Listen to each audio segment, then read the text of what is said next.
Des ténèbres, tu m'as fait sortir. Dans ta lumière, tu m'as fait venir. Je n'ai plus peur de rien. Tu me soutiens. Quand mon cœur est rempli de tristesse, ton esprit vient, oui c'est ta promesse. Je n'ai plus peur de rien. Tu me soutiens. Ensemble, on le dit ensemble. À genoux, nous fléchissons pour toi et nous élevons nos mains vers toi.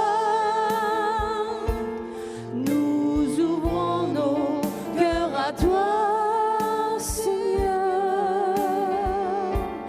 Alléluia.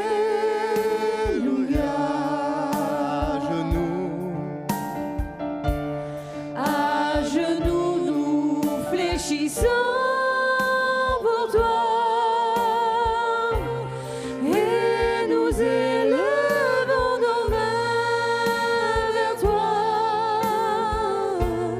Nous aimons nos cœurs à toi, Seigneur.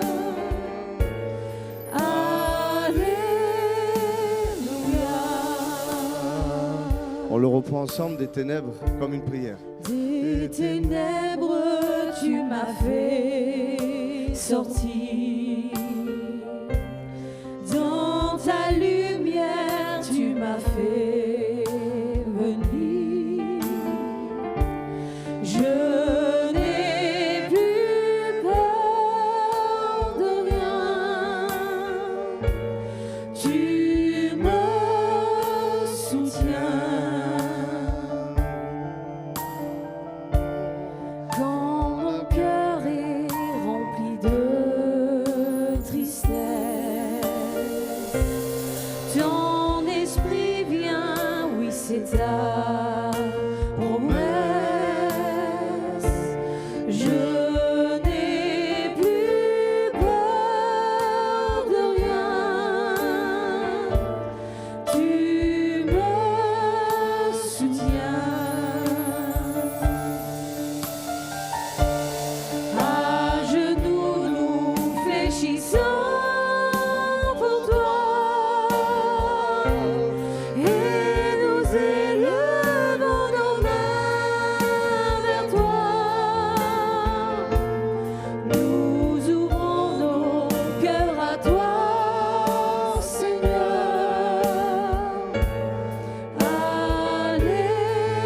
Alléluia. On le redit ensemble, à genoux. À genoux, nous fléchissons pour toi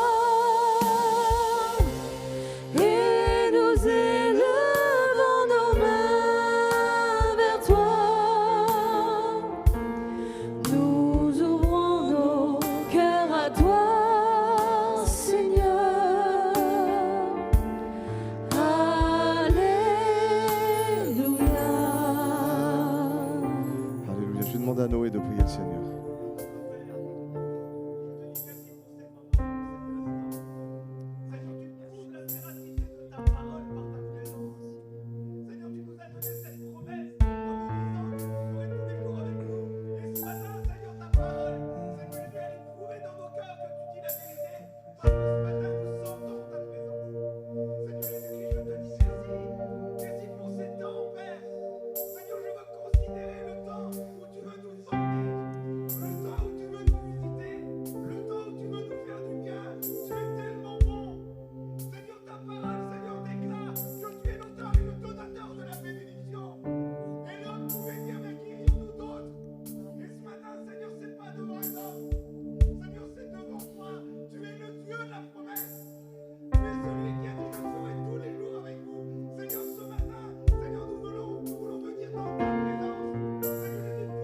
Alléluia.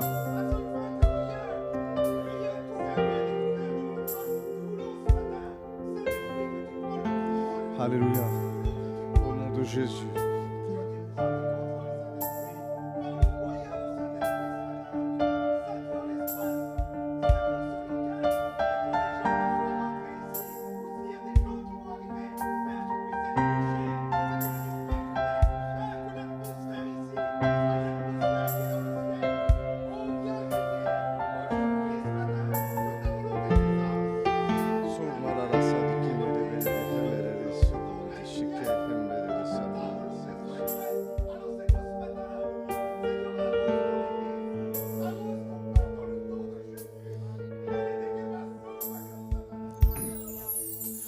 Présence, mon Seigneur, ta présence, mon Seigneur, je la désire.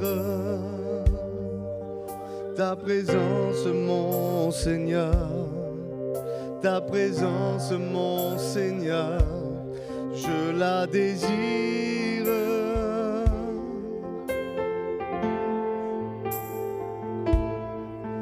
Ta présence, mon Seigneur, ta présence, mon Seigneur, je la désire.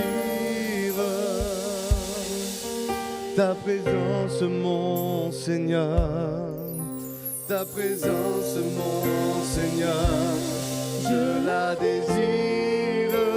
On le dit ensemble, Seigneur, je t'adore.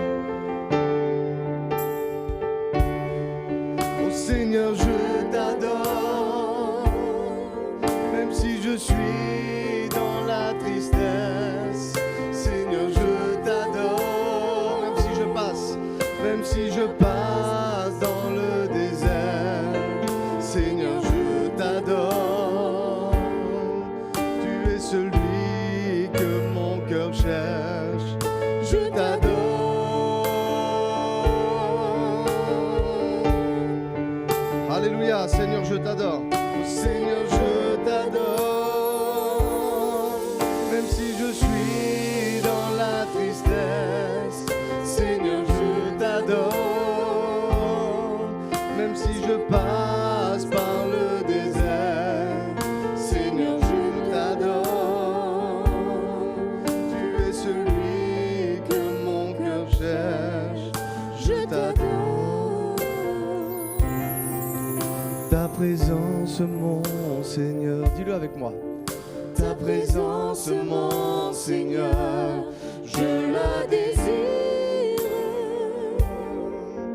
Ta présence, mon Seigneur, ta présence, mon Seigneur, je la désire. Encore une fois, ta présence, mon Seigneur. Ta présence, mon Seigneur, ta présence, mon Seigneur, je la désire. Ta présence, mon Seigneur, ta présence, mon Seigneur, je la désire. On le dit ensemble, Seigneur, je t'adore.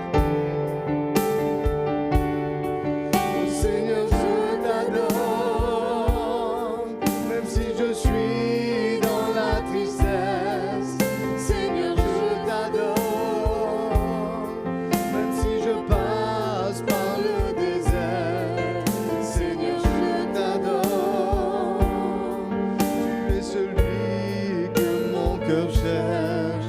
Je t'adore.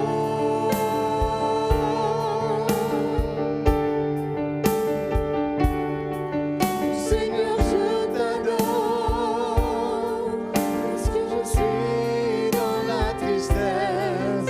Seigneur, je t'adore, parce que je passe par le désert. Seigneur, je t'adore, tu es celui que mon cœur cherche. Je t'adore. Alléluia. Est-ce que la louange peut élever sa voix? Au nom de Jésus. Alléluia.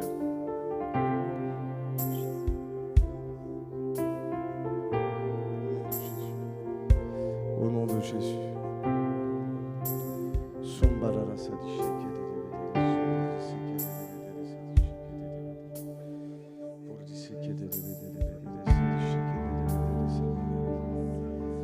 nom de Jésus, appelons ta présence, Seigneur. Que ta gloire se manifeste. Que ton feu soit au milieu de ton peuple, au nom de Jésus.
Encore une fois.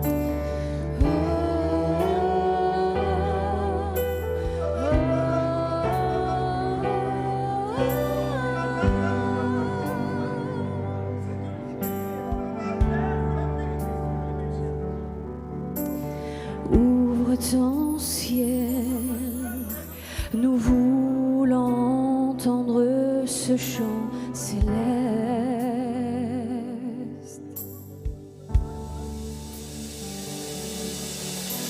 Nous unissons nos voix, ton peuple est là uni pour t'adorer. Alléluia.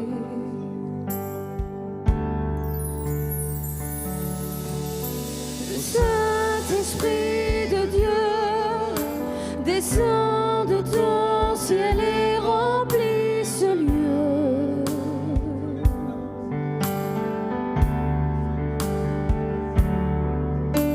Le Père se réjouit de voir ses enfants réunis pour l'adorer.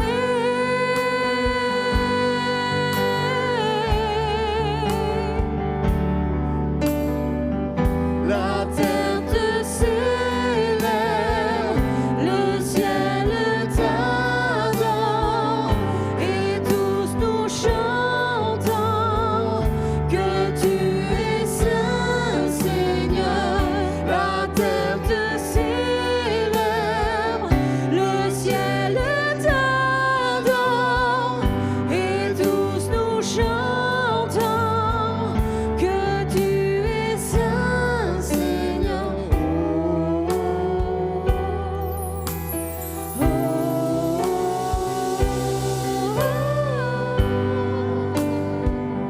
Alléluia.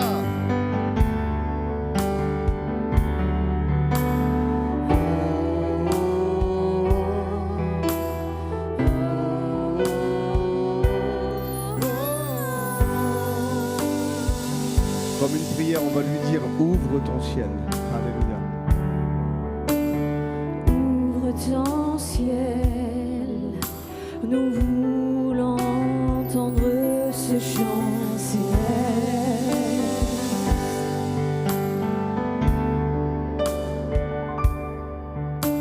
Nous unissons nos voix, ton peuple est là uni pour t'adorer.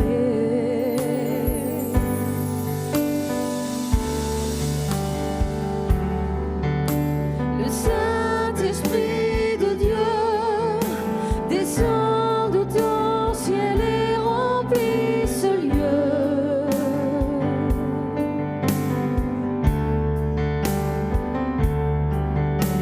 Le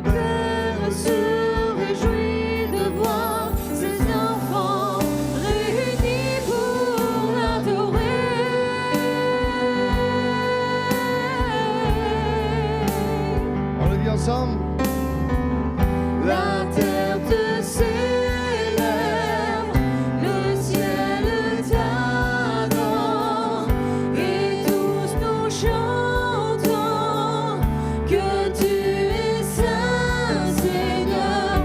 La terre te célèbre, le ciel t'adore, et tous nous chantons que tu es saint. La terre te célèbre. Seigneur, la terre te célèbre, le ciel t'adore, et tous nous chantons que tu es saint. La terre te célèbre. Dis-le avec moi. La terre te célèbre, le ciel t'adore, et tous nous chantons que tu es saint, Seigneur. Au nom de Jésus. Alléluia. Est-ce que tu es prêt à lui redonner l'honneur qu'il mérite? Alléluia. Nous allons passer à un temps fort de notre célébration. Alléluia. Nous allons passer par le service de la Sainte Seine. Alléluia.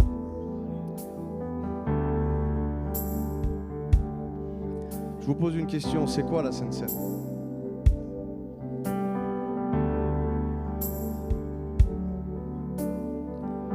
C'est la croix. Est-ce que vous êtes d'accord avec ça? Alors peu importe la semaine que tu as passée, on ne se prive pas d'aller à la croix. Il dit c'est dommage, il dit parce qu'il y a beaucoup d'infirmes et il y en a même qui meurent du coup.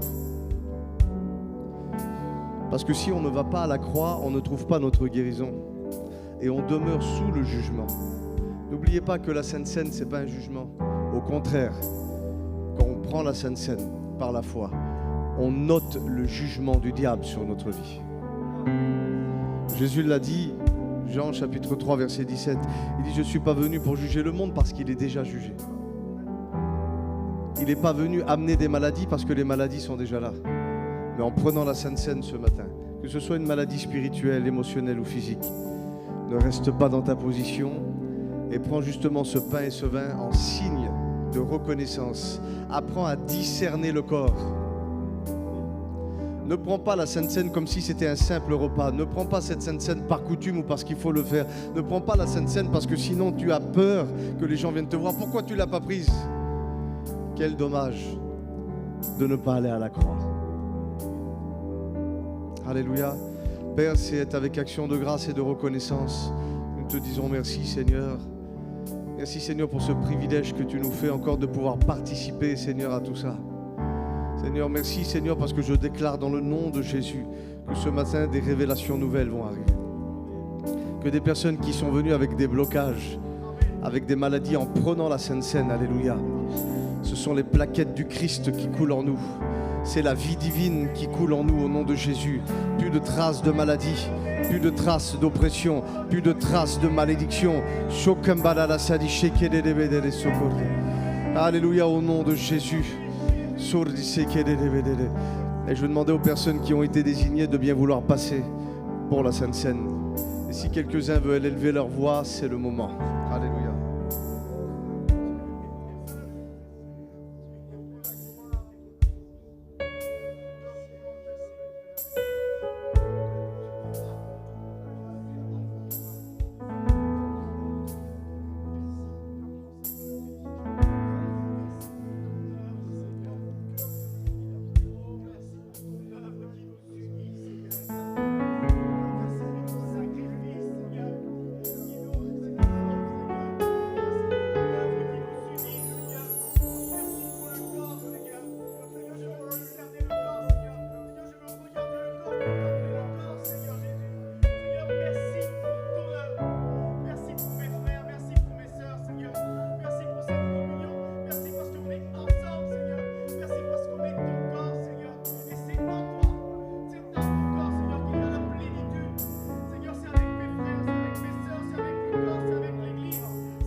sécurité, où personne ne pourra me juger. On va le redire ensemble, à tes pieds. À tes pieds, là j'ai ouvert mon cœur. À tes pieds, je donne mon être entier. C'est le lieu de ma sécurité, où personne ne pourra me juger. Tu m'as pardonné, je suis entré dans ta présence. Tu m'as relevé, prosterné, je veux t'adorer.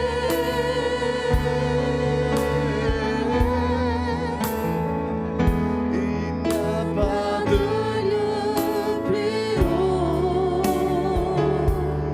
plus grand que d'être à tes pieds, que d'être à tes pieds. Il n'y a pas de lieu plus haut, plus grand que d'être à tes pieds, que d'être à tes pieds. À tes pieds, là j'ai ouvert mon cœur. À tes pieds, je donne mon être entier.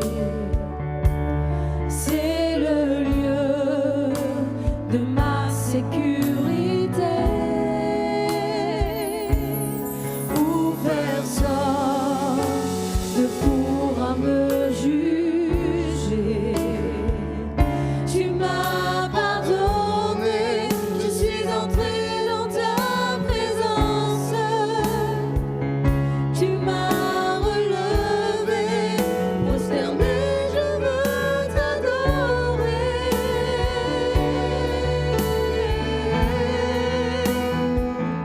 Il n'y a pas de lieu plus haut, plus grand que d'être à tes pieds, que d'être à tes pieds. Il n'y a pas de lieu plus haut, plus grand que d'être à tes pieds, que d'être à tes pieds.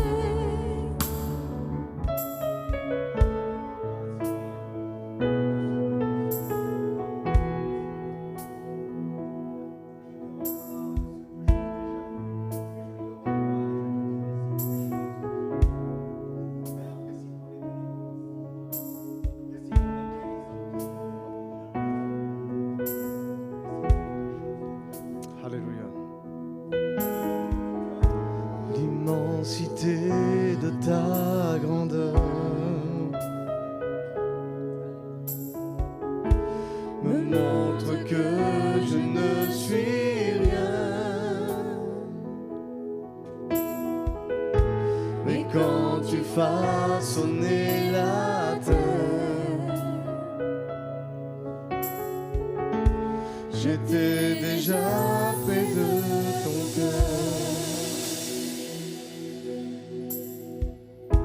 Tu m'aimais avant que je sois, et pour moi tu as tout donné.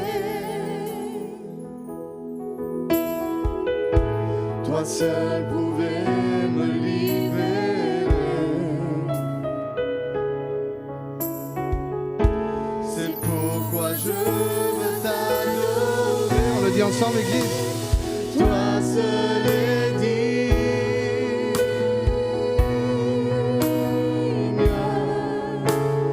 De recevoir louange et gloire pour l'éternité. Toi seul est digne.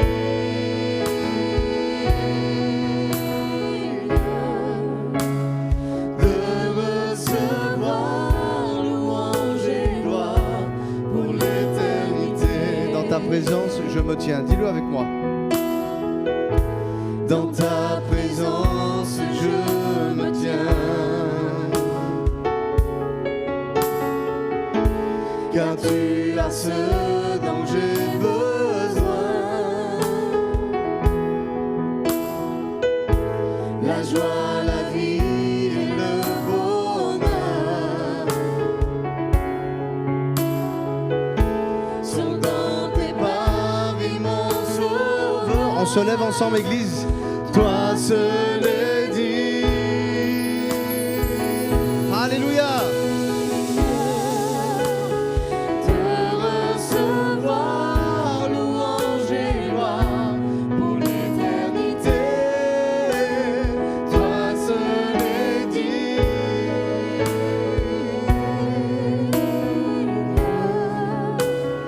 de recevoir, louange et gloire pour l'éternité. On le dit ensemble, dans ta présence, je me tiens. Et comme une prière. Dans ta présence, je me tiens.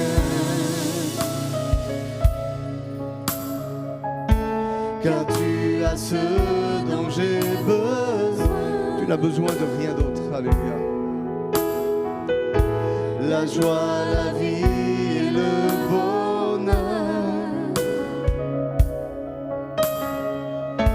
sont dans tes paris, mon sauveur. Toi seul est digne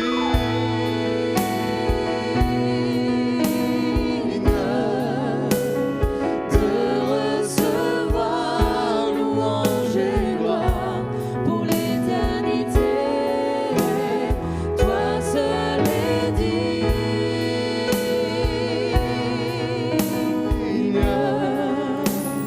de recevoir, louange. Alléluia. On le redit encore une fois, toi seul est digne. Toi seul est digne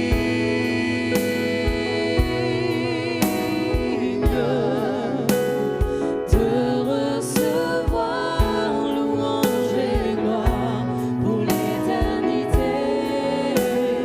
Toi seul est digne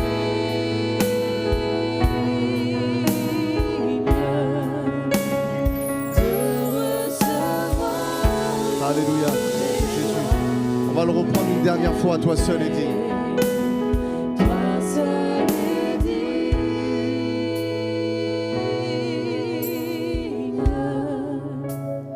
de recevoir, louange et gloire pour l'éternité. Alléluia. Merci Seigneur. Gloire à Jésus. Alléluia. On acclame le Seigneur ensemble.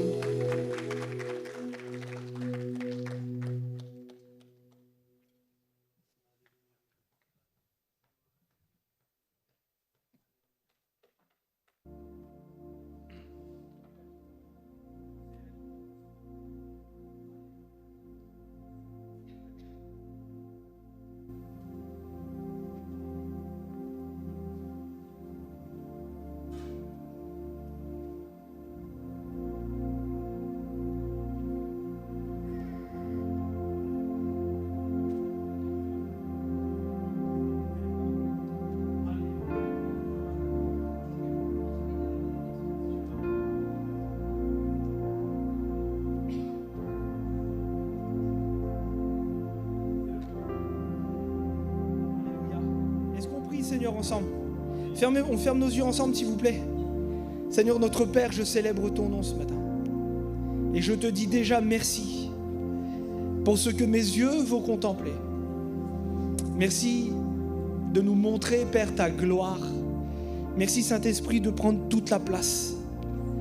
Que tu puisses, par le moyen de ta parole, bouleverser, transformer, emmener, Seigneur Jésus, pleinement ce que tu as décidé, ce que tu as choisi. Je te dis merci pour ta grâce. Merci pour ce qu'on va voir ce matin. Merci pour ton œuvre dans le nom de Jésus. Amen. Qui aurait cru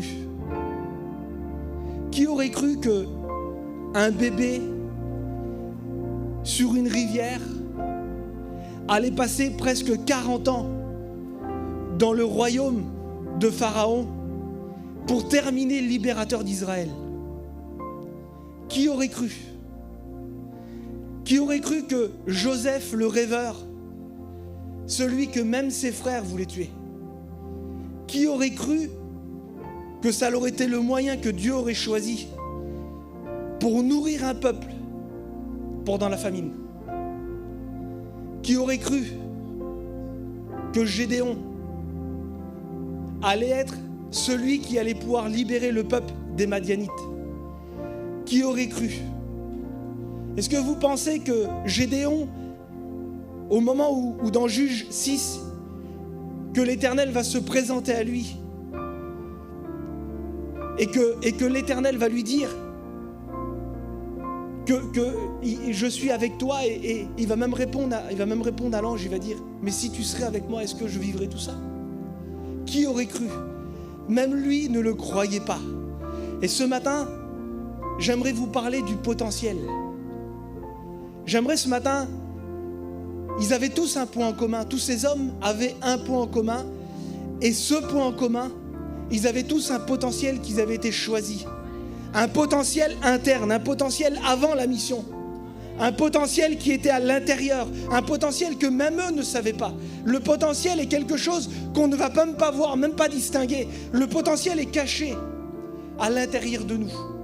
Est-ce que vous voulez, pendant quelques minutes, qu'on regarde le point commun de tous ces hommes qui ont marqué leur génération? Et le but de ce message, c'est que à la fin de ce message, tu puisses toi-même trouver à l'intérieur quel potentiel Dieu t'a placé. J'aimerais dire quelque chose parce que on m'a fait la remarque et la réflexion dernièrement que souvent les messages sont portés vers l'humain. J'aimerais te dire que moi, ma conception de Dieu est bien plus élevée que de penser que Dieu se sert de toi maintenant. Je crois que Dieu est là depuis toute éternité. Et je crois que oui, l'accent est sur l'humain parce que Dieu a mis tout en œuvre en toi, à seule fin qu'il puisse faire éclater sa gloire. Alors j'aimerais faire tomber un raisonnement. On ne mettra jamais assez l'accent sur l'humain parce que l'homme a été créé à l'image de Dieu et à l'intérieur de toi. À l'intérieur de toi, ma sœur, il y a une portion de Dieu. Et Dieu n'est pas pris au dépourvu. Dieu ne s'est pas levé ce matin en disant « je vais donner tel don à un tel et tel don à l'autre ». Dieu connaît, il est le Dieu du plan.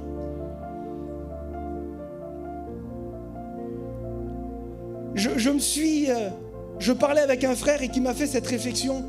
Dieu va parler à Moïse.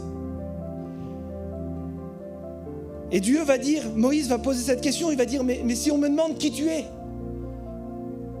Et quelle drôle de réponse. Quel drôle de nom. Il va dire, tu leur diras que je suis celui qui suis. Quel drôle de nom. J'aurais pas donné ce nom-là, moi. Mais il était en train de dire à Moïse, tu leur diras que j'étais là avant eux et que je serai là après eux. Dans la création, j'étais présent. Et dans l'éternité, je suis là. Je suis celui qui suis. Je suis celui qui était hier. Je suis celui qui trône aujourd'hui. Et je suis celui qui trônera dans l'éternité. Je suis celui qui suis. Dieu est le Dieu du plan. Dieu est le Dieu de la création. Dieu est le Dieu qui t'a formé. Je voudrais juste commencer avec un verset. Je vais parler lentement. On va prendre notre temps. La Bible dit dans Jérémie 1 au verset 4, « L'Éternel m'adressa la parole en ces termes. » Et au verset 5, il dit, « Avant de t'avoir formé dans le sein de ta mère, je t'ai choisi. Avant ta naissance, je t'ai consacré. Je t'ai établi prophète pour les nations. » Comment est-ce possible de t'imaginer qu'il a reçu un don sur la terre alors que Dieu lui dit lui-même, « Jérémie, je ne t'ai pas vu hier matin quand je me suis levé. » C'est ça quelque part, c'est ça le sens. Il dit, alors que tu ne me connaissais pas, alors peut-être même que ta mère ne savait même pas que tu allais venir. Jérémie, tu n'es pas une erreur. Tu n'es pas une erreur, Jérémie. Avant la fondation, avant que tu sois là, avant qu'on puisse te voir, avant qu'on puisse te nommer, je t'avais déjà choisi, établi comme prophète des nations. Ton appel, Jérémie, n'a pas été fait hier matin. Ton appel n'a pas été fait hier matin, ma soeur, mon frère, ton don, ton talent, tes capacités, ton service n'a pas été choisi par Dieu hier matin. Avant que tu sois né, il t'avait déjà formé. Et je voudrais vraiment ce matin emmener dans quelques minutes, emmener vraiment cette notion de comprendre que Dieu est le Dieu qui t'a choisi avant que tu sois né. C'est ça l'idée. Tellement de gens regardent les capacités des autres. Moi, je vous fais une confidence. Je vous ouvre mon cœur. J'adorerais. Ce serait quelque chose pour moi de terrible de pouvoir chanter puis jouer d'un instrument. C'est quelque chose de tellement beau pour moi. Quand je vois quelqu'un qui joue d'un instrument et qui loue Dieu, ça me donne tellement envie quand je considère le talent des autres. Et combien de temps j'ai passé à regarder moi et dire j'ai même pas l'oreille musicale. Je regarde le talent des autres et je me sens tellement tout petit. Et puis, tellement de gens se regardent des autres. Et d'ailleurs, j'aime bien les citations, moi. Et qui connaît Lydie Diana? Vous avez déjà entendu? Lydie Diana a dit « Chaque personne naît avec des qualités et un potentiel très individuel. » J'aimerais te dire que peut-être tu n'as pas l'oreille musicale. Peut-être tu ne joues pas d'un instrument de musique. Peut-être que tu n'es pas appelé à être prédicateur, à parler derrière un micro. Mais je crois dans ton potentiel. Je crois dans ce que Dieu a placé en toi, des ressources. Je crois dans ce que Dieu a placé en toi, des choses que tu ne soupçonnes même pas, des ressources cachées des autres, mais qui font partie du plan que Dieu a choisi pour toi. Alors j'ai regardé, moi je suis curieux et vous m'avez déjà écouté prêcher, je fais toujours ça, j'ai regardé, mais qu'est-ce que le potentiel? Et le potentiel, ce sont des ressources dont on dispose. Quelquefois, les gens qui ont un potentiel, bien souvent, c'est les autres qui le voient.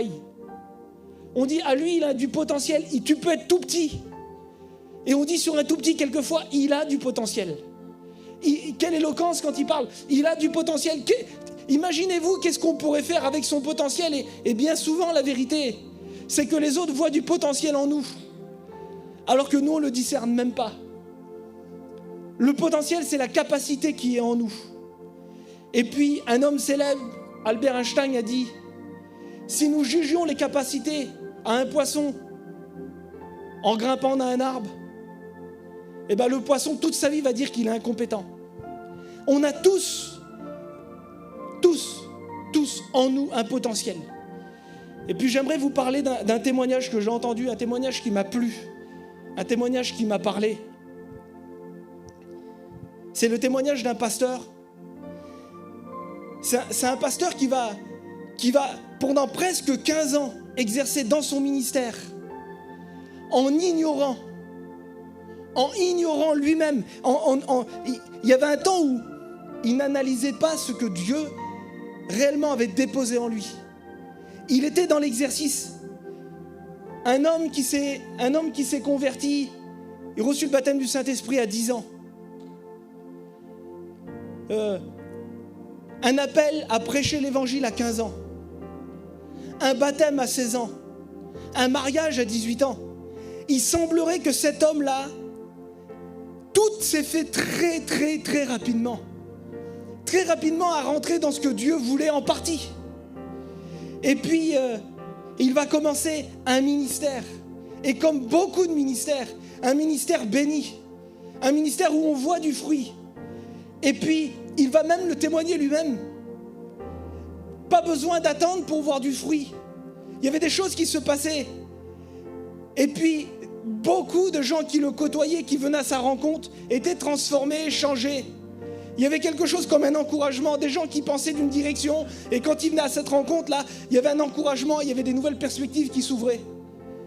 Lui, toujours sans analyser, toujours en étant dans son couloir, et il prêchait dans des églises, dans différents endroits. Il pensait que c'était le seul potentiel. Il pensait que c'était la seule portion de son appel, très certainement. Ministère qui l'a conduit même à aller jusqu'à dans l'international. Prêcher à l'étranger. Et puis j'ai envie de vous dire, pour quelqu'un qui prêche, c'est un peu comme le comble. Quand on est reconnu dans des autres pays, qu'on est invité à l'étranger.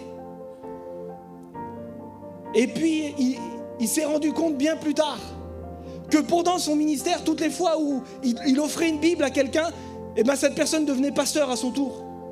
Il était dans le transfert, il y avait quelque chose qui se transférait.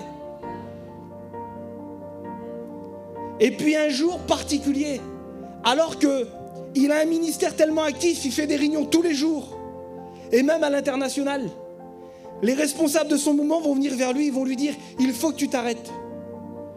Et tu dois prendre un temps d'arrêt de 6 mois. » 6 mois d'arrêt. Et lui, au départ, il ne va pas comprendre le pourquoi. Il ne va pas comprendre quelle raison cet arrêt. Un garçon qui a 36, 37 ans, presque 20 ans, qui prêche l'évangile, on l'arrête tout à coup pour le reposer, pour peut-être analyser. Mais je crois que cet arrêt était voulu de Dieu, permis par Dieu. C'est Dieu qui l'a arrêté finalement. Et quand il va se poser, qu'il va arrêter, il va découvrir que justement depuis des années, à son contact, les gens vont changer. Il va se rendre compte que quand il donne une Bible, eh ben les gens vont devenir pasteurs. Et puis ce même homme va se rendre compte, et on va le nommer comme ça, il va se rendre compte que souvent quand il parle justement de ce qui est en l'homme. Il parle justement de ce potentiel. Et puis cet homme-là, pendant son arrêt, sur une parole de Dieu, il va lancer un nouveau concept. Rien ne peut arrêter un homme ou une femme qui réalise son potentiel. Tu peux l'arrêter, tu peux lui enlever le micro. Mais Jésus va dire à Pierre, si tu ne parles pas, les pierres vont parler. Et c'est ce qui va se passer pour cet homme. Il va lancer un concept. Et ce concept, beaucoup le connaissent. Puis je fais ce petit sondage ce matin pour voir si vous êtes avec moi. Qui a deviné de qui je parle? Je vais parler de celui qu'on va nommer le potentiel, justement. Alors que le potentiel, j'aimerais vous dire que ce n'est pas Jonathan Zeffini, mais un homme qui a compris qu'en lui, il avait un potentiel de pouvoir encourager. Et quand on lui a enlevé le micro, vous savez ce qui s'est passé? Quand il a réalisé son appel, son potentiel, il a pris son téléphone, a beaucoup perdu du temps sur les réseaux sociaux. Mais lui, il a pris son téléphone, il a créé un groupe WhatsApp. Et chaque matin, il y avait plus de 4000 personnes qui l'entendaient avoir un encouragement. Et moi, je dis pour de telles choses, je dis gloire à Dieu. Gloire à Dieu. Il a sorti le potentiel. Et puis chaque matin, pendant des mois, chaque matin, plus de 4000 personnes recevaient un message. Plus de 4000 personnes étaient encouragées. Avec une phrase qui a marqué sa génération. Dieu a mis son potentiel en toi. Je rêvais depuis des années de le faire. Dieu a mis son potentiel en toi. Est-ce que vous voulez qu'on va un peu plus loin?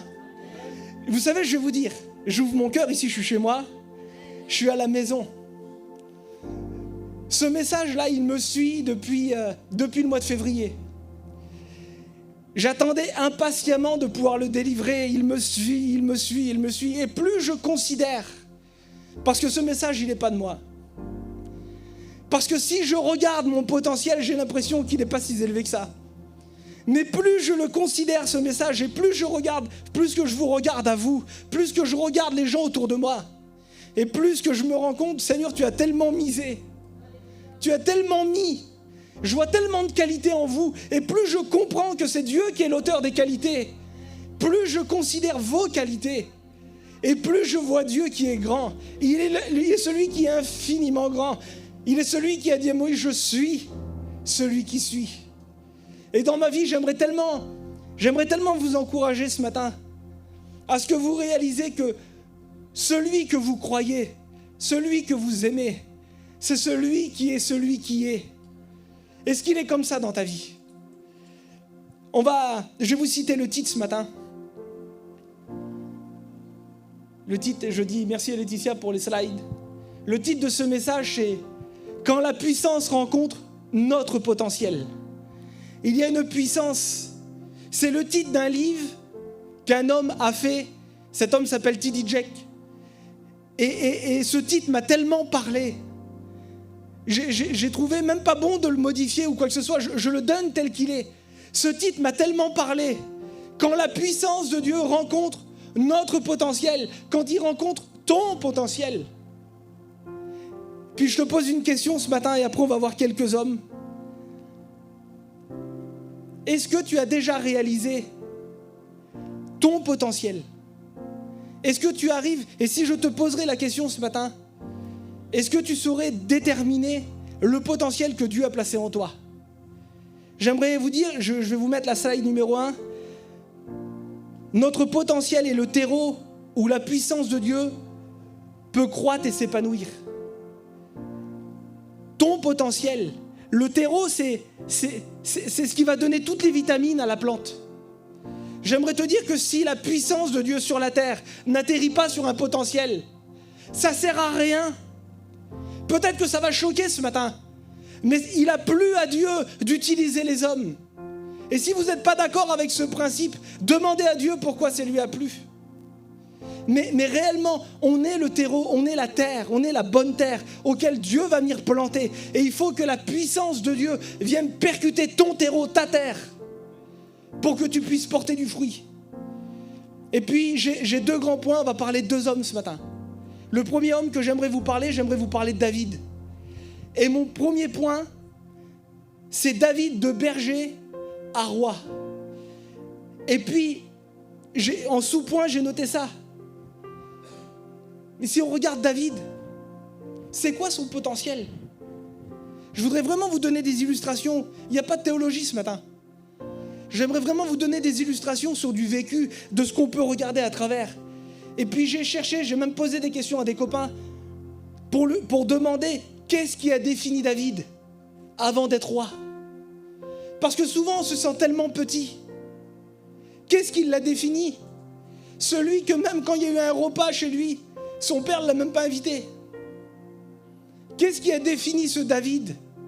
Alors j'entends déjà dans vos oreilles dire le cœur. Parce que c'était l'homme selon le cœur de Dieu. Ben moi, ce n'est pas le premier point que j'ai sorti. Bien sûr que Dieu va le dire lui-même, c'est l'homme selon son cœur. Mais pour moi, c'est la fidélité. David avait une fidélité remarquable. Parce que comme son père lui dit, tu restes avec les brebis, il y a un repas. Il va rester à garder des brebis, des moutons. Pendant que ses frères sont avec un repas avec le prophète. Imaginez-vous ce qui se passe là. Il y a quelque chose de terrible. Moi, si c'est moi, j'aurais abandonné les brebis. Tu ne me veux pas, ben moi je ne veux pas des brebis non plus. Mais David, lui, son cœur, son potentiel, il est fidèle. Fidèle en tout temps. Fidèle quand tout va bien, fidèle quand tout va mal. Et le deuxième grand point que j'ai vu de David, c'est le courage. Je vais vous dire quelque chose, même qu'à l'époque, je pense que des brebis coûtaient un prix, je pense que ça avait de la valeur. Mais qui saurait lever contre un lion, contre un ours, pour sauver un mouton? Il faut être courageux et fidèle à la mission. Parce que lui-même va le dire à Saül quand on va mettre sa parole en doute. Vous voyez que son caractère, dans sa mentalité, dans son savoir-faire, c'est déjà un homme qui est courageux. Parce qu'il va dire à Saül, il va dire quand ton serviteur, un ours venait. Alors j'ai même noté ça, il dit, un ours, un lion, un fauve venait prendre une bête, je lui arrachais de la gueule. Et s'il se dressait contre moi, quel courage! Récupérer une brebis, récupérer un mouton, c'est un fait. Mais si le fauve en question, parce que le fauve avait faim et qu'il se retournait, je l'attrapais par les poils et je le mettais à mort. Quel courage! Non seulement de sauver ce qui t'appartient, mais en plus d'affronter celui qui va venir. Un homme très courageux. Et je ne peux pas m'empêcher de penser quand je vois David, mais un homme avec un tel courage, qu'est-ce qui va devenir quand la puissance va tomber sur David? Est-ce que vous voulez le savoir? On le sait tous, mais on va se le rappeler ce matin. Mon deuxième point sur David, j'ai noté ça. Quand la puissance rencontre le potentiel de David sur la terre, il va le dire lui-même. 1 Samuel 16 au verset 13. Samuel va prendre la corne plein d'huile et il va oindre David en présence de sa famille. L'Esprit de l'Éternel tomba sur David et demeura sur lui à partir de ce jour-là et jusque dans la suite. Voilà toute la différence entre un berger, un berger quelconque, parce que ça ne devait pas être le plus célèbre de tous les bergers, berger qui était méprisé par son père, un berger quelconque. Comment qu'un pauvre berger? Est-ce que vous pensez que ce petit David-là avait grandi dans un palais? C'est ça qui faisait sa différence? Vous pensez qu'il avait toujours mangé avec une fourchette en or dans la bouche? Vous pensez que c'est ça son éducation? Certainement pas. Ce qui va propulser David de berger à roi, c'est son courage, c'est son cœur pour le troupeau, c'est sa fidélité envers la parole de son père, c'est les caractéristiques de ce qu'il émanait. Et cet homme-là, on voit toujours la fidélité par la suite. Exemple, son père lui dit, il a été oint pourtant. Quelle drôle de chose. Quelquefois, des hommes vont recevoir une onction, des hommes vont recevoir un service. C'est pas noté, mais je le dis. Et quelquefois, on n'a plus la notion d'aller servir nos frères. On n'a plus la notion d'aller apporter du fromage. Tu te sens tellement grand. J'aimerais te dire que même quand David a reçu l'onction devant tous ses frères, quand son père lui a dit « Va prendre de tes nouvelles et va emmener du fromage », j'aimerais te dire que David était toujours le livreur de fromage. Il était toujours le serviteur de son père. Son onction n'a pas enlevé sa fidélité. Mais son onction n'a surtout pas enlevé son courage. Il va dire ça, 1 Samuel 17. Il va dire que personne ne perd courage à cause de ce Philistin. Tout le monde avait peur. Tout le monde était découragé. Tout le monde se disait, mais qui aurait le potentiel d'aller combattre un homme comme ça? Quel homme de guerre? Et même Saül, il va dire, cet homme, c'est un homme de guerre depuis sa jeunesse. Il en faut du courage pour aller affronter nos Goliaths. Il en faut du courage pour accomplir ce que Dieu a choisi. Et David ne va pas se démonter. David, il va dire ça, ne perdez pas courage, que personne ne se décourage. Parce que plutôt mourir, moi je vais y aller. Et vous savez ce que ça fait quand on a ce courage avec cette onction? Un tout petit caillou, une toute petite pierre. David va couper la tête d'un géant sans épée. J'aimerais te dire que tu n'as pas besoin de prendre des armes. Les armes avec lesquelles nous combattons, elles ne sont pas physiques, elles ne sont pas charnelles. Mais sur le champ de bataille, il y avait une épée qui est en mesure de couper la tête d'un géant. Et David a coupé la tête au géant. Est-ce que vous avez compris le principe du potentiel de David? Est-ce que vous avez compris que même lui, je suis sûr, quand il se battait dans son désert, quand il se combattait avec un ours, je suis même sûr lui-même qu'il n'avait pas réalisé le potentiel de guerrier qu'il pouvait être. Il est celui qui a libéré un peuple. David l'avait compris. Et puis vous savez, David a surtout compris, moi j'ai fait une lecture de David et j'ai réalisé que, je crois que bien plus tard, il a compris qu'il n'a pas été pris au dépourvu. Il va dire dans le psaume 139 au verset 13, « Tu m'as fait ce que je suis, tu m'as tissé dans le ventre de ma mère. Mon corps n'était pas caché à tes yeux, quand dans le secret je fus façonné et tissé comme dans les profondeurs de la terre. » Et il va dire au verset 16, « Je n'étais encore qu'une masse informe, mais tu me voyais. Dans ton registre se trouvaient déjà inscrits tous les jours que tu m'avais destinés, alors qu'aucun d'eux n'existait. » Ce grand David va réaliser lui-même que quand il était dans son désert, c'est déjà Dieu, le potentiel de Dieu qui se manifestait. Il n'a pas attendu. Et puis souvent on entend parler des hommes exceptionnels et on se sent tellement tout petit.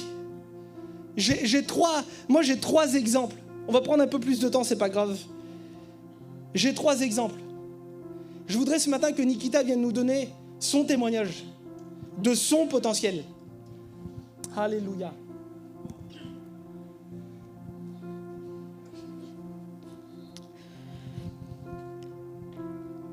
Ben moi, c'est avec mon cœur que je voudrais parler ce matin. Comme Noël disait, je crois de tout mon cœur que quand j'étais encore dans le ventre de ma mère, le Seigneur, il savait ce que j'allais accomplir durant toute ma vie. Et c'est sans orgueil, sans prétention que je vous dis ça. Quand j'étais petite, j'ai toujours chanté. J'avais 1 an, 2 ans, 3 ans, 4 ans. Je chantais à la caisse du manège, dans les... Comment ça s'appelle ? Dans les messes sur les autotamponneuses à la Foire du Trône. J'ai toujours chanté. Mais si vous voulez, quand je grandissais, ça faisait tellement partie de moi, le chant, que pour moi, je réalisais même pas que c'était un potentiel. Pour moi, ça faisait partie de moi. Et quand je me suis convertie, si vous voulez, je sentais que quand je mettais ce potentiel, à la base, je ne savais pas que c'était un potentiel. Moi, je mettais ce que je savais faire. Si quelqu'un savait mettre une chaise, il mettait les chaises. Si quelqu'un savait recevoir, il recevait. Et moi, c'était la seule chose que je savais faire, c'était chanter. Donc, je mettais mon petit service au service de Dieu, si vous voulez. Et quand j'ai commencé à louer le Seigneur, je me rendais compte que ma place, elle était là, si vous voulez. Et le message que je voudrais vous faire comprendre ce matin, c'est que ça faisait tellement partie de moi, de mon identité. C'est moi, je sais qu'aujourd'hui, vous me voyez, Nikita, c'est la chanteuse. Mais moi, pour moi, je vous le dis, mon rêve, c'était faire de la basse. C'est pas anodin quand même. Je rêvais de jouer ça là-bas, là, un instrument, d'être dans un coin, je le disais au papy l'autre jour, et de jouer de la basse. C'était mon rêve ultime. Et j'ai essayé. J'ai pris des cours de basse, j'ai pris des cours de piano, j'ai même pris des cours de batterie. Mais quand on fait le tour, là, on a beau faire le tour, on va essayer, on va être un petit peu, on va essayer de faire quelque chose. J'ai essayé de me lever, de prier, d'être une femme d'intercession. La Bible nous appelle à faire tout ça. Mais en vrai, c'était pas mon potentiel. C'était pas ce que Dieu à quoi il m'avait formé dans le ventre de ma mère, comme Noé disait. Et en fait, quand j'ai réalisé vraiment que j'ai dit, Seigneur, mais tu m'appelles à quoi ? Alors moi, dans ma tête, je me disais juste à chanter. Mais le Seigneur, il m'a dit, je t'ai formé pour ça. C'est pour ça que tu es venu sur la terre. C'est pour ça, ta destinée, c'est ça. Donc, qu'est-ce que j'ai fait à ce moment-là ? J'ai mis les choses de côté. Bon, je prie toujours, je jeûne toujours, je reçois les gens. Mais si vous voulez, mon potentiel, je me suis mis à 100% dans ce que le Seigneur me demandait de faire. Et à partir de... Ça fait à peu près 5 ans que j'ai réalisé ça. Et à partir du moment où j'ai réalisé vraiment à quoi le Seigneur m'appelait, où est-ce que je me suis investie dedans ? Parce que oui, on a un potentiel. Mais il faut le travailler. Le Seigneur nous a donné un don, je suis d'accord. Le Seigneur nous donne des talents. Mais il y a une part à nous, il faut se former. Il faut savoir où le Seigneur veut nous emmener. Parce qu'un talent ou un potentiel qui est peut-être mal manipulé, des fois, on peut passer à côté de quelque chose.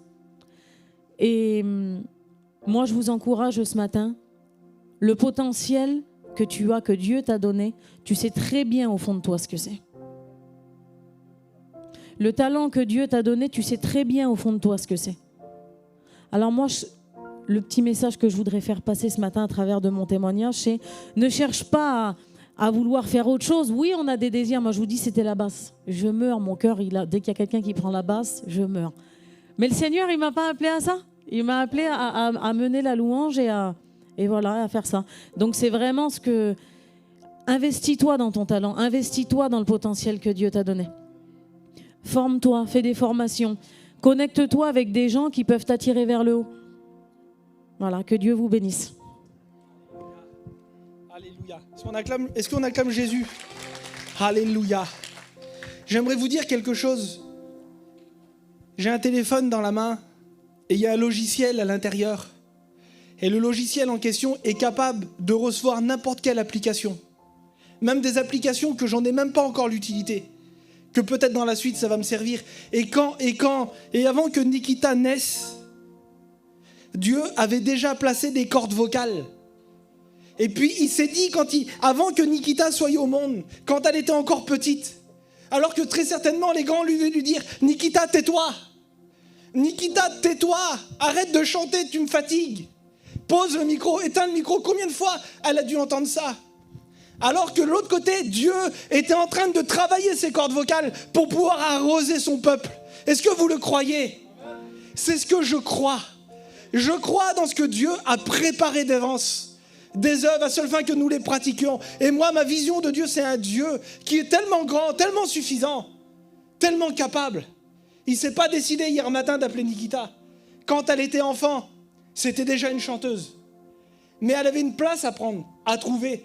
Et elle a pu le trouver, le réaliser, simplement quand elle a compris dans quelle direction Dieu voulait. Et laissez-moi vous dire que quand la puissance de Dieu est tombée sur ces cordes vocales qui avaient été prédestinées à chanter, alors même qu'il y a 3000 personnes, l'église est touchée, bouleversée, parce que quand la puissance touche le potentiel, alors on voit du fruit.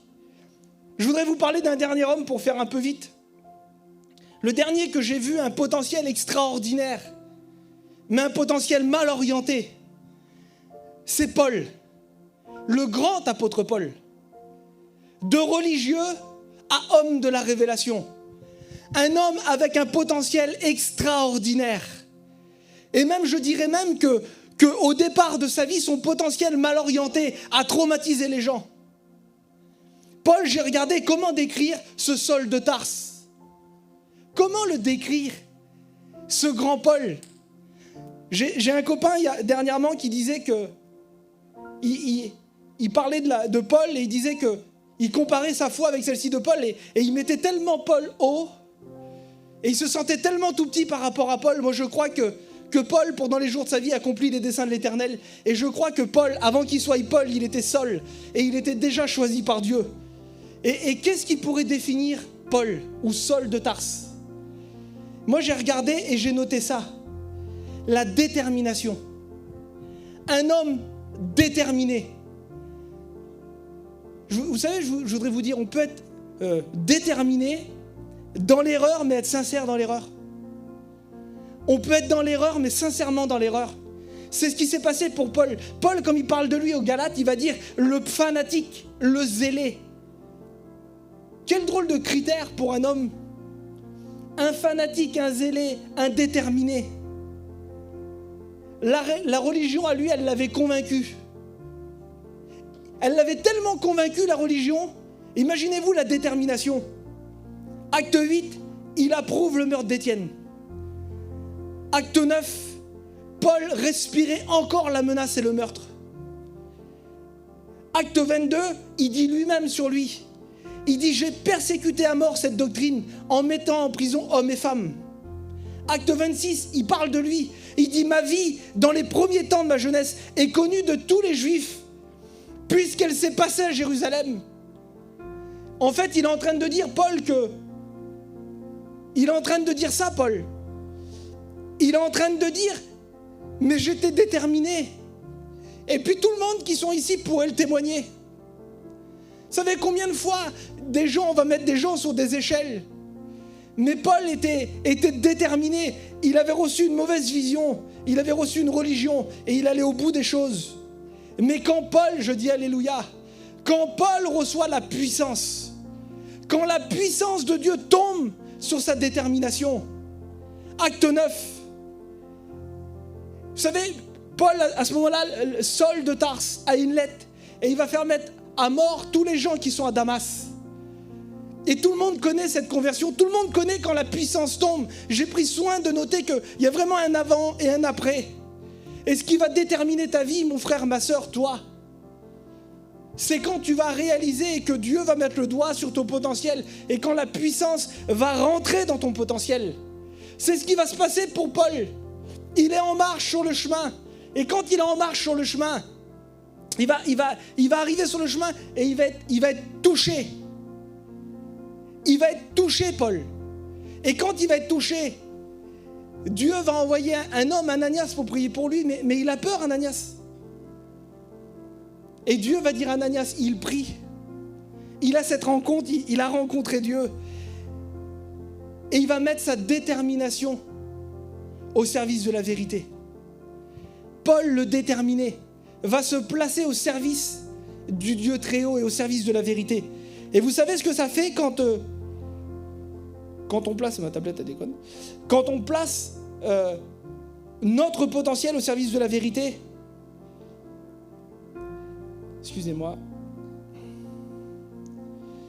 Quand on place notre potentiel au service de la vérité, eh bien ce grand apôtre, sa détermination dans l'erreur fait de lui le religieux le plus sanguinaire de sa génération. Vous imaginez ? Sa détermination dans l'erreur fait de lui le religieux le plus sanguinaire. Mais quand sa détermination était le talent que Dieu avait utilisé pour faire atterrir sur la terre la révélation, la grâce, il fallait un homme déterminé, frères et sœurs. Vous savez, pour que la parole puisse se manifester, il fallait quelqu'un qui va contre vents et marées, quelqu'un qui va jusqu'au bout. Et Paul, c'était celui-ci avant. Il allait au bout des choses. Étienne, pas de problème, on le tue, on n'a qu'à le tuer. Il va au bout des choses. Et parce qu'il va au bout des choses, Dieu va lui donner, et c'est sa nature. Et quand la vérité va rentrer dans le cœur de Paul, il va être l'outil qui va diffuser la grâce sur la terre. Sans l'apôtre Paul, sans la détermination de Paul, j'ai noté ça, il manquerait aujourd'hui 14 livres dans le Nouveau Testament. Un homme déterminé, 14 sur 27. 27 livres dans le Nouveau Testament, cet homme-là a écrit 14 livres. Est-ce qu'il était déterminé selon vous ? Vous croyez qu'il était déterminé ? Vous savez ce qu'il va dire Paul aux Galates, et puis je vais arriver vers la fin. Paul va dire aux Galates dans Galates 1,13, « Vous avez entendu parler de ma conduite passée à l'époque où je militais dans le judaïsme. Vous savez avec quel fanatisme je persécutais dans l'Église, dans le but de la détruire. Dans la pratique du judaïsme, j'allais plus loin que la plupart des juifs de ma génération. Il était zélé. J'étais bien plus zélé qu'eux pour les traditions que j'avais reçues de mes ancêtres. Mais Dieu m'avait mis à part dès avant ma naissance. Et dans sa grâce, il m'a appelé à le connaître. Il n'a pas choisi sur la route. Et Paul va le comprendre, ça. Et tu dois comprendre ce matin que tu n'as pas été choisi sur la route. Que tu n'es pas un deuxième choix. Tu es le premier choix de Dieu. Et tu dois rentrer dans ton appel. Et il va dire ça. Il va dire, aussitôt dès qu'il m'a plu de me révéler son Fils, pour que je l'annonce aux non-juifs, je n'ai consulté personne. Avec le même zèle, avec la même détermination. Il reçoit une parole, il ne va même pas à Jérusalem. Il n'a même pas été voir les autres qui étaient là avant lui. Dieu l'a envoyé, il a utilisé son zèle et sa détermination au service de Dieu. Est-ce que vous avez compris le principe ?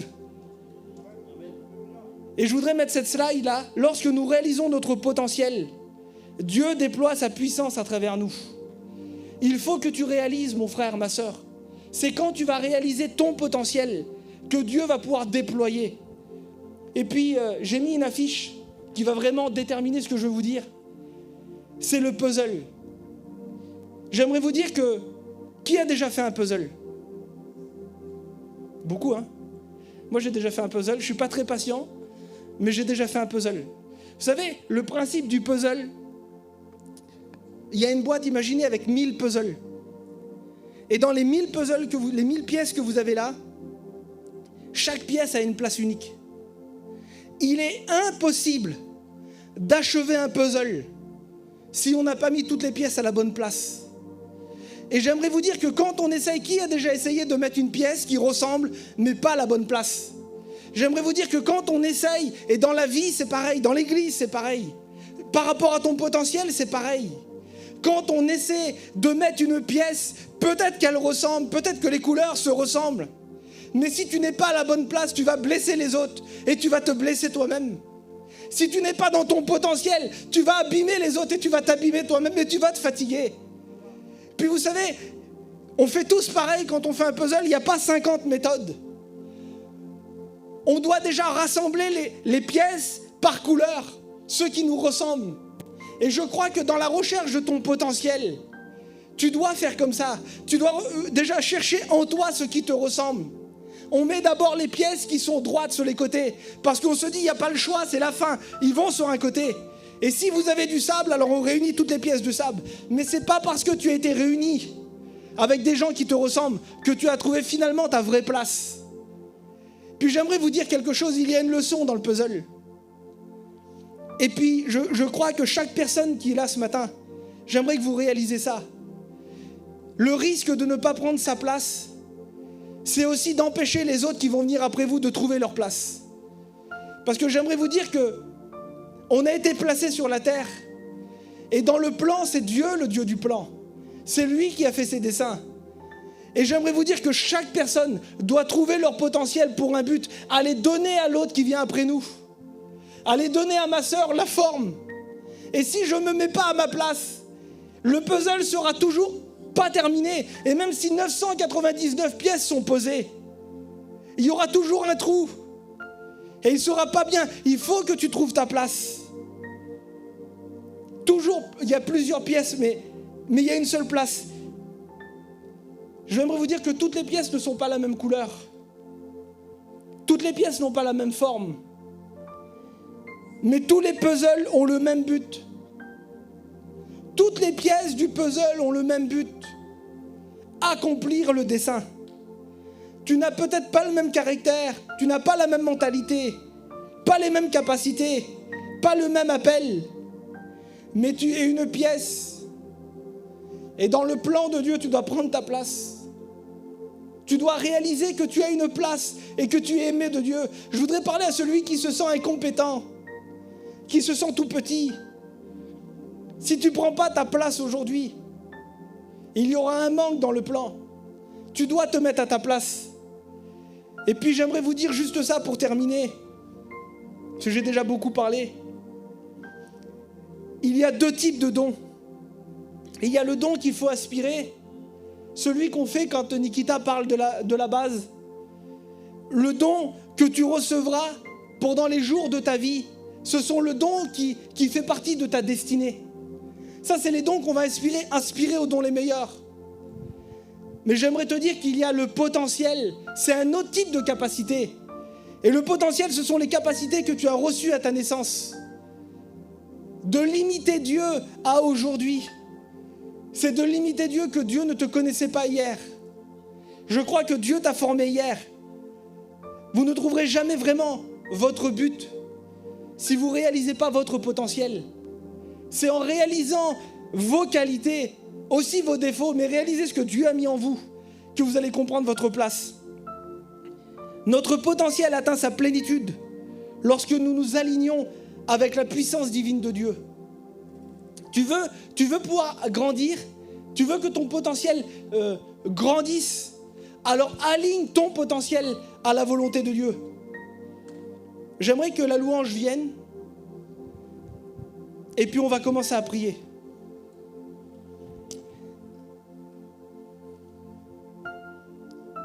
Et puis j'ai un mot pour quelqu'un. J'ai un mot pour quelqu'un. Tu dis que tu n'as rien. Tu dis que tu n'as rien. Et ce mot, c'est justement Dieu crée tout à partir de rien. Dieu crée à partir du rien. Pendant que la chorale commence à chanter, j'aimerais que tu commences à analyser dans quel domaine. Quelles sont tes compétences? Dans quel domaine tu es compétent? Je parlais avec Laetitia hier et je lui disais ça. Elle ne savait pas que en travaillant dans une entreprise, en gérant des centaines de personnes dans son travail séculier, elle ne savait pas qu'elle allait acquérir les ressources et le potentiel pour pouvoir gérer des équipes avec 200-300 équipiers pour gérer l'œuvre de Dieu. Quand la puissance de Dieu va tomber dans le potentiel, alors il y a des choses qui vont se mettre en place. Et l'œuvre de Dieu va pouvoir s'épanouir. Et elle n'était même pas au courant que Dieu allait l'utiliser pour pouvoir évangéliser Paris. Alors que finalement, elle travaillait dans une entreprise. Il n'y a rien de spirituel dans la gestion des ouvriers. Rien de spirituel, mais autant de travail qui ont poussé une femme à comprendre, à analyser, à savoir faire des plans, et pour que demain, la puissance tombe, et puis que ce potentiel se manifeste. Analyse dans quel domaine tu es compétent. Analyse dans quel domaine tu es compétent. J'aimerais que tu commences à fermer tes yeux. Que tu fermes tes yeux et que tu commences à réaliser. Commence à réaliser quel endroit où peut-être il y a des années, des mois, des semaines, Dieu t'a parlé dans un domaine. Mais tu mets le focus toujours sur le don, sur les talents des autres. Dieu a mis son potentiel en toi. Et s'il y a quelque chose que je voudrais que tu retiennes, c'est que Dieu t'a pas donné un don hier. Dieu t'a appelé avant.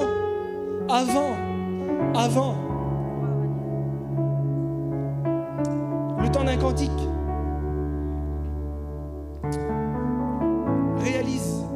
Réalise ce que Dieu veut faire en toi.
Que la chorale continue de chanter, j'ai un mot à vous dire.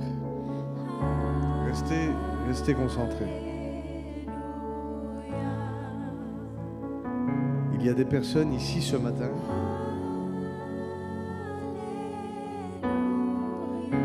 Vous avez fait comme Nikita a fait à un moment donné. Vous aviez les yeux fixés sur la basse, sur quelque chose que vous aspiriez, mais pas forcément quelque chose que Dieu vous avez appelé à faire. Ce qui n'est pas mal en soi, mais ce n'est pas lié à la destinée parfaite. Et c'est pour ça qu'au bout d'un moment, il y a quelque chose qui stagne. Ça stagne, pourquoi? Parce que ce n'est pas votre appel. Ça stagne parce que ce n'est pas votre potentiel. Ça fait partie des choses qu'on va pouvoir faire en plus. Mais ce n'est pas ce à quoi Dieu nous a destinés. Et ce qui est important, c'est de pouvoir se réaligner et d'aligner notre volonté à la volonté du Seigneur. Est-ce qu'on est capable de dire ce matin qu'on se serait trompé? Pourtant, il semblerait qu'on en a reçu des confirmations. Excusez-moi, quand Dieu parle, il y a du fruit. S'il n'y a pas de fruit, c'était un très bon désir. C'était peut-être une parole d'encouragement. Mais c'était certainement pas une parole de Dieu. Et le but, c'est de pouvoir bâtir. Pour pouvoir élever la tour que le Seigneur veut qu'on puisse bâtir ensemble. Ils peuvent même avoir des problèmes dans les églises. Parce que certaines personnes pensent avoir reçu tel type de potentiel pour aller dans telle direction. Et parce qu'on n'est pas capable de lâcher prise, eh ben c'est l'église complète qui va en pâtir. Jusqu'au jour où Dieu va en avoir marre et te disqualifier. La Bible dit que Dieu résiste aux orgueilleux. Je connais beaucoup de gens qui sont capables de résister. Mais ne prenez pas le risque de lutter contre Dieu. Il est plus résistant que vous. Mais j'ai une bonne nouvelle. Il fait grâce aux humbles. Tu t'es trompé, c'est pas grave. Tu sauras jouer de la basse. Quand le bassiste il sera pas là, tu pourras venir jouer de la basse. Mais je t'en supplie au nom de Jésus. Aligne ta volonté à la volonté du Seigneur et non l'inverse. Alléluia. Je ne sais pas si Noé a prévu de faire un appel ou quelque chose, mais déjà je vais te demander de te recueillir et de pouvoir passer au scanner ou à l'IRM spirituel ta vie. J'ai cru de faire ça parce que c'était ce que je ressentais dans mon cœur, mais ce n'est pas forcément Dieu qui a rempli ton cœur. Alléluia. Et la bonne nouvelle, c'est que Dieu voudrait ce matin remplir ton cœur de sa volonté. Alléluia.